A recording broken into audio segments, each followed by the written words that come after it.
शेर कैसे बना माँ दुर्गा की सवारी।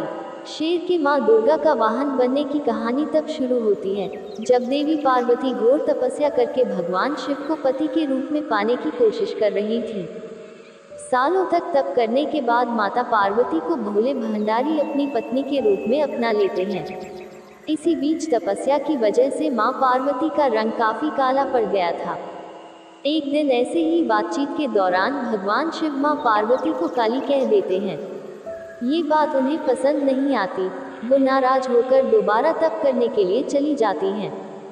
एक दिन बाद घूमते घूमते एक शेर घोर तप कर रही माँ पार्वती के पास पहुंचा।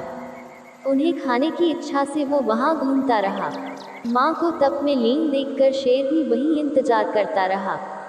देवी का इंतजार करते करते सालों बीत गए। शेर माँ पार्वती के तेज की वजह से उनके पास नहीं पहुंच पाता था। कोशिश करता और असफलता हाथ लगने पर दोबारा लौटकर कोने में बैठ जाता।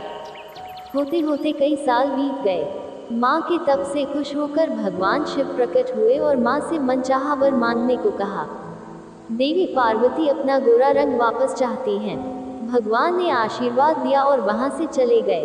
वरदान मिलते ही माँ पार्वती नहाने के लिए चली गईं। नहाते ही उनके शरीर से एक और देवी का जन्म हुआ जिनका नाम कौशिकी पड़ा। उनके शरीर से काला रंग भी निकल गया था और माँ का रंग पहले की तरह ही साफ हो गया।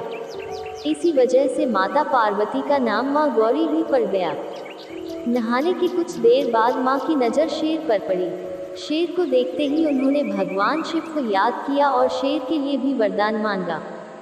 माता पार्वती ने भगवान से कहा, हे नाथ, ये शेर सालों से मुझे भोजन के रूप में ग्रहण करने के लिए इंतजार कर रहा था। मेरे पूरे तप के दौरान ये यही था। जितना तप मैंने किया है उतनी ही तपस्या इसने भी की है। इसी वजह से अब वरदान के रूप में इस शेर को मेरी सवारी बना दीजिए। भगवान ने प्रसन्न होकर माता की बात मान ली और शेर को उनकी सवारी बना दिया।